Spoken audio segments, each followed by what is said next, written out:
အားလုံးပဲမင်္ဂလာပါဒီနေ့ပြသပြီးမှာတော့အထိုင်များသူများနဲ့ကိုလက်လှူရှာနေသူများကိုလက်လှူရှာကိုဘေးကစားလို့ကမသိတဲ့သူတွေ level လေးကျင်းလို့ရမယ်ယောဂကျင့်စဉ်လေးတွေကိုပြသပြီးမှာဖြစ်ပါတယ်အခုပြရတဲ့ပုံစံတိုင်းလက်လေးကိုပရကြီးချိန်ပြီးအပေါ်ဆွဲတင်မယ်ကြောရိုးတစ်ဖြောက်တွေဆွဲဆန့်မယ်သူ့ကို3ချိန်လုံးမယ်နောက်ဆုံးတစ်ခေါက်ကြာရင်10စက္ကန့်ထိန်းပြီးထားမယ်နော်ဟုတ်ပြီကြောရိုးတစ်ဖြောက်တွေဆွဲဆန့်အတိုင်းလေးခဏ10စက္ကန့်ထိန်းပြီးမယ်ပြီးမှလက်ကိုမှောက်ခုံးလေးလုပ်ပြီးဖြည်းဖြည်းချင်းခွာပြီးရှော့ချမယ်ဟုတ်ပြီပြီးညာလက်ဆန်းထုတ်မယ်ဘယ်လက်ကလက်ကဝနာလေးဆွဲတင်းမယ်ညာဘက်တောင်စစ်ကိုအတက်နဲ့ပြုံးဆန်းပေးထားမယ်သူ့ကို10စက္ကန့်ထိန်းပြီးမယ်တောင်စစ်ကိုရင်မတီးတော့ဘူးနော်တောင်စစ်ကိုအတက်နဲ့ပြုံးဆန်းပေးထားဟုတ်ပြီပြီးပြီဆိုရင်ရှော့မယ်ပတ်ပြောင်းမယ်10စက္ကန့်ထိန်းပြီးမယ်ခန္ဓာကိုယ်လေးတဲ့နေတူလေးလည်းအခုပုံစံတိုင်းလေးတောက်လျှောက်လိုက်လို့ရပါတယ်နောက်တစ်မျိုးထပ်သွားမယ်ရှူရင်လက်ကိုဆန့်မယ်ရှူရင်အပေါ်လက်ကိုဆွဲတင်မယ်ထုတ်ဝင်ချမယ်နော်ရှူရင်ကောထုတ်ဝင်ချပါအဲပုံစံတိုင်းလေးသူ့အချိန်20လုပ်ပေးပါရှူထုတ်ရှူထုတ်ရှူထုတ်နော်အချိန်20လုပ်ပေးပါ20 3ကြောလေးလုပ်လို့ရပါတယ်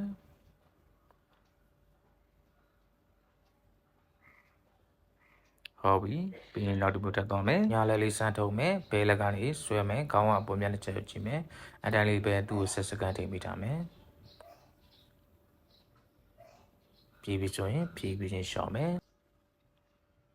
ဟုတ်ပြီပြီးရင်ပတ်ပြောင်းမယ်ဆွဲမယ်ပြီးမြဆွဲမယ်ရှော့လိုက်တင်လိုက်မလို့ပြီးမြဆွဲမယ်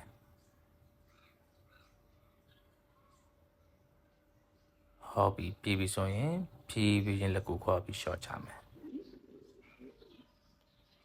ဟုတ်ပြီပြီးရင်နောက်တစ်မျိုးထပ်သွားမယ်အဲ့ဒီတန်းလေးတောင်စစ်နှစ်ခုကိုအနောက်ကိုဆွဲမယ်နော်ဖြည်းဖြည်းပဲဆွဲမယ်လက်ပင်ကြောပေါအောင်ဆွဲမယ်နော်သူ့ကို10ချိန်3ကြောလုပ်ပူနိုင်ပါတယ်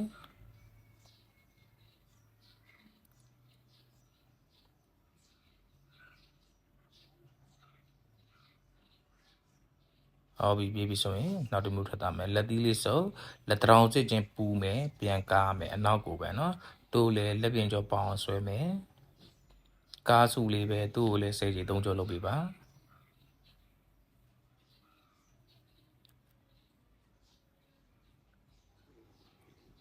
လက်မောင်းလွှဲတဲ့လေ့ကျင့်ခန်းလေးပြီးပြီဆိုရင်လက်မောင်းကြောလေးတွေပြန်လျှော့မယ်လက်နဲ့ပတ်သက်တဲ့ဟာလေးတွေပြန်လျှော့ပြီးတာပါနော်အဲ့ဒီတန်းလေးညာလက်ထောင်နဲ့ဘယ်ဘက်လက်ကတောင်စကနေလိန်လိုက်တယ်ခေါင်းအပေါ်အကြည့်တယ်သူ့ကိုလည်း10စက္ကန့်ထိပေးမယ်ပကုံးယူတွန်းကန်မထားနဲ့နော်စိတ်ကိုလျှော့တာစိတ်ကိုအတက်နဲ့လျှော့ပေးမယ်အသက်ကြီးကိုလည်းမအောင်ထားဘူး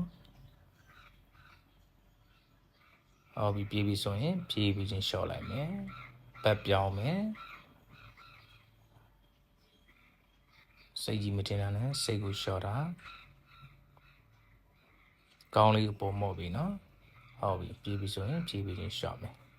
နောက်တစ်မျိုးထပ်သွားမယ်အဲ့တန်းလေးပဲပကုံးကြီးပဲရှေ့ကိုလှိမ့်မယ်10ကလှိမ့်မယ်ပြီးရင်အနောက်ကို10ကလှိမ့်မယ်နော်ပကုံးကြီးပဲ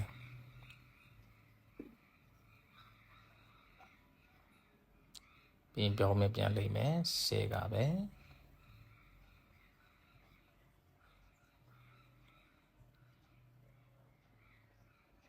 ပြေးပြီဆိုရင်ပြေးပြီချင်းရှော့မယ်ခြေလက်တွေခါထုတ်လိုက်ကဲအားလုံးပဲ level လေးကြည့်ပါလွယ်လွယ်လေးပါကျေးဇူးတင်ပါတယ်တက်တာ